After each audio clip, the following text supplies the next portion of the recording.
Terus ini Bah, tentang ini loh Bah, tentang organisasi Islam yang sekarang ya. Kan ada banyak komentar bahwa apa sebaiknya itu organisasi Islam itu dibubarkan saja atau gimana, atau apakah perlu kita ini mempunyai organisasi Islam untuk menegakkan amar ma'ruf nahi munkar ya Pak? Jadi boleh tidak umat Islam punya organisasi untuk menegakkan amar ma'ruf nahi munkar? Sekarang gini aja, Rasulullah dulu ketika dalam pengembangan Islam melawan musyrikin itu terorganisir tidak? Ya kan? Iya. Itu terorganisir tidak? Rasulul Muslim di zaman Rasulullah Muhammad SAW menghadapi pasukan-pasukan musyrikin itu terorganisir tidak? Siapa berani orang yang mengatakan Rasulullah memimpin Muslim tidak terorganisir? Ya kan? Nggak mungkin tidak terorganisir. Rasulullah itu bukan hanya seorang nabi khusus untuk dakwah, tetapi dia pun seorang pemimpin perang, pemimpin ahli strategi. Dia mengerti tentang organisasi. Hanya bedanya dulu tidak seperti sekarang organisasinya apa, tapi sistemnya itu sistem organisasi.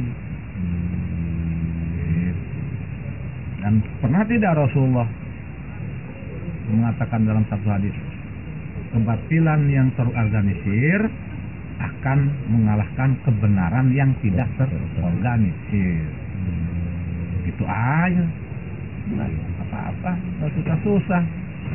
Lantas kenapa? Apakah ada yang mempermasalahkan umat Islam punya organisasi? Nah, apa yang dipersoalkannya? Lalu apakah umat Islam ini tidak boleh berorganisasi? Kalau begitu, apa alatnya untuk Islam agar tegaknya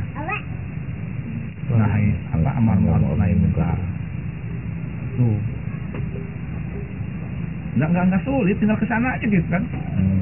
Makanya orang itu, orang ustaz, seorang kiai, dia bukan hanya harus ngerti dalil tentang hukum, tapi pun dia harus mengetahui sejarah. Dari Rasul itu bukan hanya tentang hukum sholat itu gimana, tapi sejarah Rasul apa itu pun bisa dilihat, dicontoh, suri teladan. Itu yang harus kita baca. Yang kedua pun dia harus pula mengetahui apa psikologi. Jadi kiai itu nggak cukup dengan belajar agama, belajar hukum, fikih, bukan. Belajar juga apa tentang sejarah Islam, sejarah perjuangan Rasul, para sahabat. Dia juga harus belajar tentang psikologi, bagaimana memahami karakter golongan anu, karakter si fulan, psikologinya. Ulama atau ustadz harus itu, biar nanti menjalankan kepemimpinan keagamaan ini tidak mabuk, tidak asal jadi. Jadi kayak semacam nggak ada pondasinya kalau emang dia. Iya, jangan sampai agama ini jadi produk dirinya. Oh, sebagai alat dia. Iya, agama ini kan amanah Allah yang semuanya sudah lengkap, sempurna dikitabkan. Ada ulama-ulamanya dari dulunya. Nggak boleh ada lagi macam pemahaman seolah-olah itu dari agama Islam, padahal lahir dari produk sendiri atau asumsi pribadi, kayak bener, padahal enggak. Padahal mah punya tidak sesuai dengan ajaran Rasulullah Muhammad. Tapi kan sekarang pandangan orang umum, Mbah, kaitannya organisasi Islam identik dengan kekerasan gitu, Mbah. Itu gimana tuh, Mbah? Keras itu kata siapa? Keras yang bagaimana? Tuh. Dan kerasnya ini punya dasar hukum tidak. Itu. Dan terus harus bisa membedakan mana keras, mana tegas. Tuh. Asyidda'u 'alal kufar. Rasul itu, pengikut Rasul itu keras terhadap kekufuran. Artinya, kalau menurut saya, wallahu a'lam bishawab, dia tidak rubah menganggap kekufuran menjadi sebuah kebaikan. Tetap kufur ya kufur, tidak bisa harus dirubah-rubah. Tuh. Hak ya hak, tidak bisa harus dirubah-rubah. Batil ya batil. Batil ya batil. Itulah asyidda'u 'alal kufar. Itu keras. Akidahnya harus keras, harus tegas. Kalau kufur ya kufur. Kalau munafik ya munafik. Kalau batil ya batil. Kalau hak ya hak. Oh. Kalau kufur ya harus dihilangkan kekufuran itu. Baik kekufuran itu dari dirinya maupun dari orang lain. Kalau kufur ya hukumi kufur. Jangan bilang itu tidak kufur. Tentu ada teknis, ada metode dakwah untuk mengatakan kufur ke orang lain itu harus dakwahnya seperti apa, caranya seperti apa. Makanya kerasnya itu seperti apa dulu. Keras fisik apa keras akidah, prinsip. Oh, keras fisik. Ya Rasul juga pernah melakukan kekerasan fisik ketika umat Islam diserang oleh musyrikin, ya kan? Melakukan kekerasan. Rasul tentunya perang. Bahkan Allah pun pernah melakukan kekerasan kalau tidak salah. Wallahu a'lam bishawab. Ketika pasukan Abraha itu menghancurkan gajah, menghancurkan Ka'bah, Allah utus burung-burung ababil. Itu pun dengan kekerasan oleh Allah Ta'ala. Hancur pasukan Abraha. Nah, ini makanya keras ini. Konteksnya gimana? Konteksnya gimana? Seperti apa? Siapa? Kepada siapa? Karena apa? Oh, kaji lagi. Terus untuk masalah hukum ini, Bah, hukum antara hukum agama dengan hukum negara, ini kan suka ada pertentangan, Bah. Nah, sampai kalau saya lihat sih nggak ada titik ketemunya gitu lah. Ya. Itu penyelesaiannya bagusnya gimana, Bah? Nah, iyalah. Kamu masa dua hal yang berbeda harus disatukan, ya kan? Usahalah. Ketika ada persoalan, kalau ingin selaras, ya, menurut saya tidak perlu sulit. Yang sulit itu orang yang bodoh, yang sulit itu orang yang tidak legowo, orang yang lupa. Ini satu kasus. Kalau ingin ada titik temu, tinggal musyawarah. Kasus ini mau dibahas secara hukum agama atau secara hukum negara. Nah, jangan ini satu kasus, pihak ini memandang dari sudut negara, pihak ini memandang dari sudut agama, di mana pandangan yang keduanya pun berbeda. Lah iya, sampai Monas pindah ke Banten pun bakalan ada titik temu. Karena dasar hukumnya beda, Pak. Beda, makanya musyawarah dulu. Kita nih mau musyawarahnya memakai sudut pandang atau kacamata hukum Islam. Kalau hukum Islam ya oke. Dasar hukumnya apa? Dalilnya dari kitab mana? Ulama yang jadikan acuannya ulama mana? Musyawarahkan. Oh, ini harus dipandang dari sudut agama. Negara, maaf. Ya oke, buka. Undang-undangnya apa? Nah baru. Nah ini satu kasus, yang ini dari sudut pandang negara, yang ini dari sudut pandang agama. Subhanallah. Maaf nih, yang salah, yang bodoh siapa? Ya kan? Iya benar-benar. Yang salah, yang bodoh siapa? Apa semuanya benar? Bisa aja. Ini benar karena menurut sudut pandang negara. Ini pun benar menurut sudut pandang agama. Hanya benar menurut negara dan benar agama ini sinkron tidak. Nah ini jadi persoalan. Yang salahnya ya mereka-mereka yang berbeda pendapat. Kenapa memandang satu hukum berbeda-beda? Kasus pidana diselesaikan dengan perdata. Di sini harus.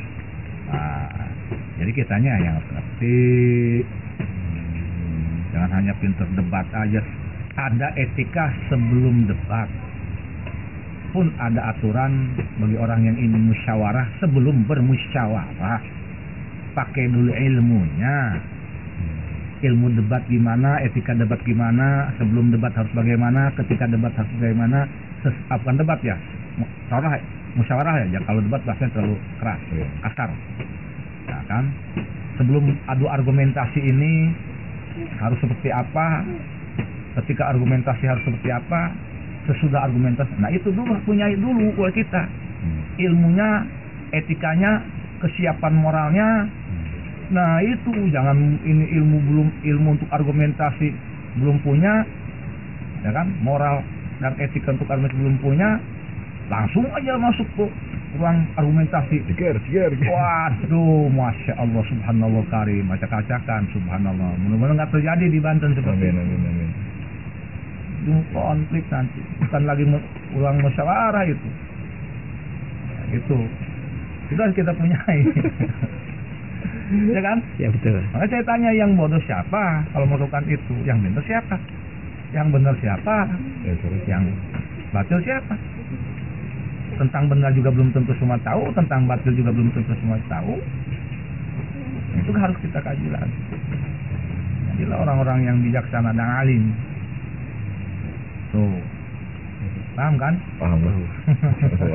Nah, iya. Kalau sering kita dengar gini Pak, masalah yang kita sering ada orang bilang Indonesia ini bukan negara Islam. Nah, tapi kan mayoritas penduduk Indonesia ini Islam. Nah, itu harus gimana? Harus Bhinneka Tunggal Ika yang berbeda atau gimana, Pak? Hubungan antara syariat agama Islam dengan Bhinneka Tunggal Ika lah gitu. Nah, sebetulnya kalau kita mau jujur, kalau kita mau arif dan bijaksana, kenapa harus dipersoalkan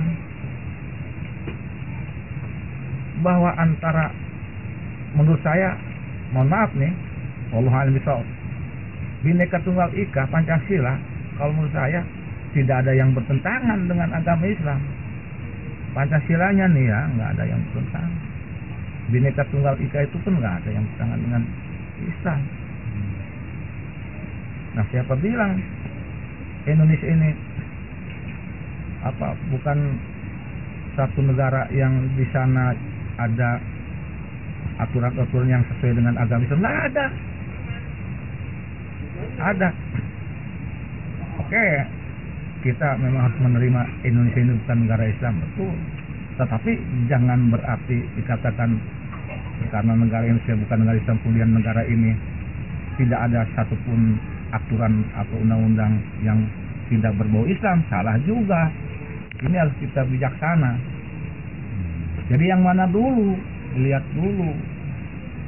Kita bicaranya apa? Fokuskan Pancasila.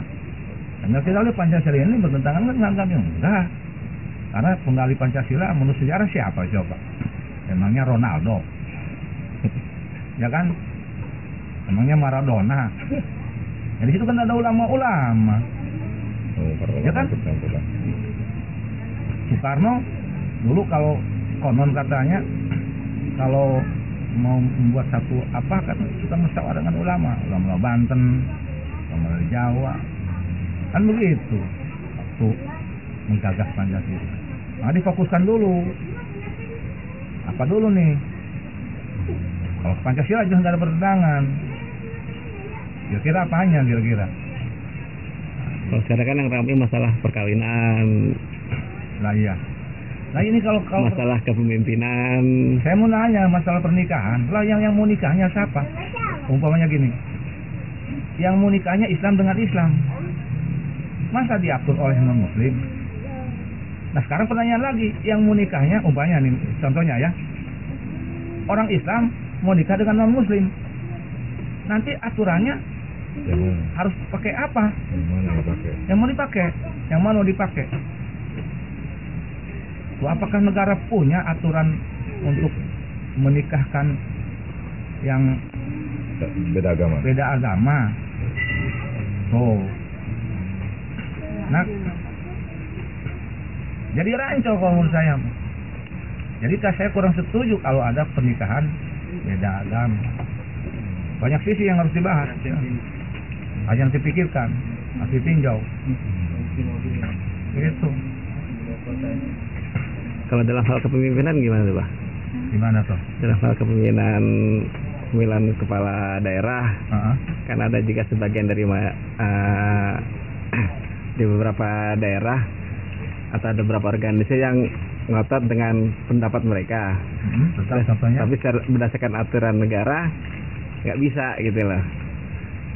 Lah pertanyaan kamu ini nggak jelas. Nanyanya yang jelas aja nih, yang jangan. Ya kalau boleh to the point kayak di Jakarta nih, Pak. Oh. Di Jakarta kan sekarang yang mimpin Ahok. Nah cuman dari pihak organisasi Islam nggak setuju, protes bikin tandingan. Kan lagi-lagi tren-tren tandingan nih, gimana tuh, Bang? Emang itu satu persoalan gede, nggak ngerti, nggak paham. Masa nggak bisa ngejauh yang kayak gitu? Waduh, kamu ini udah umat Islam udah lama, jadi warga negara Indonesia pun udah lama, masa nggak bisa ngejawab yang kayak gitu? Sekarang ini, bagi mereka yang tidak setuju seorang pemimpin yang non Muslim, ya kan? Kita harus maklumi, wajar, karena mereka tadi melihat dari sudut pandang agamanya, mungkin keyakinannya, pengetahuan agamanya mengatakan harus menolak. Silakan, ada nggak dasar hukumnya? Ada. Memang secara dia berbicara ke seorang umat yang beragama Islam, memakai dasar hukum Islam, ya memang seperti itu aturannya. Silakan dia mau seperti itu, kan ada aturannya.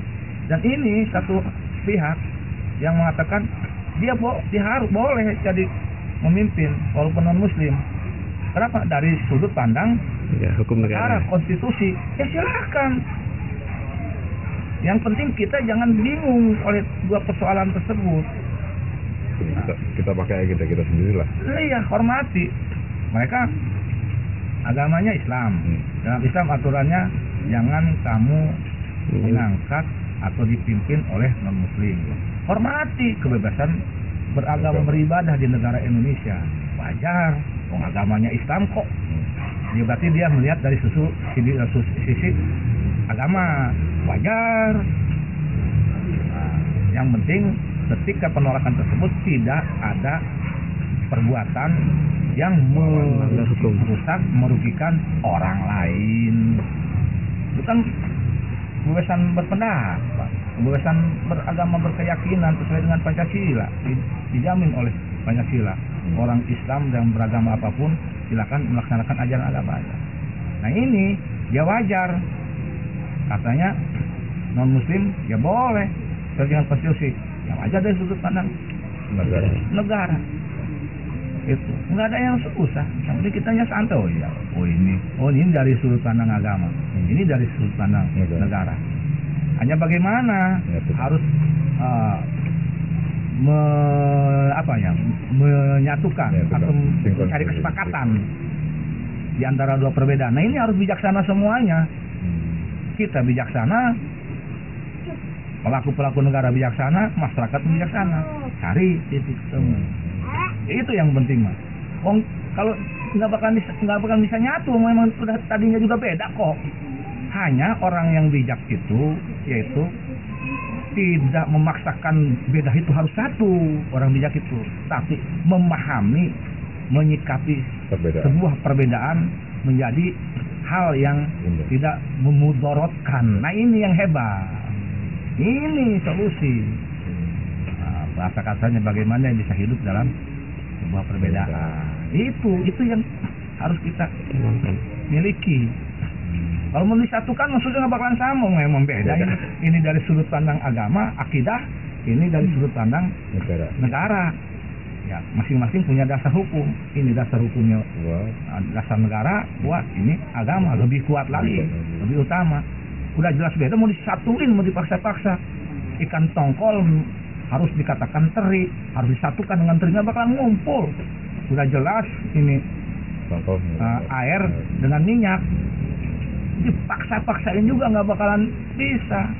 Makanya ketika minyak dengan air ini berbeda, bagaimana cara kita menyikapi perbedaan itu sehingga tidak ada mudaratan kepada siapapun. Apa salahnya sih laki-laki dengan perempuan kan beda, tapi kok bisa nyatu? Enak lah. Ya kan enak kan, cari yang enak-enak aja lah.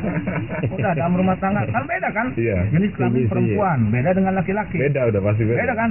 Tapi kok bisa banyak rumah tangga yang bagus? Nah itu yang dicari, yang enak-enaknya. Tetapi enak ini di sini menurut undang-undang negara tidak bertentangan negara, enak agama tidak bertentangan keyakinan agamanya. Begitu aja kok susah. Kurang bantu gitu hehe darah yang hak wae.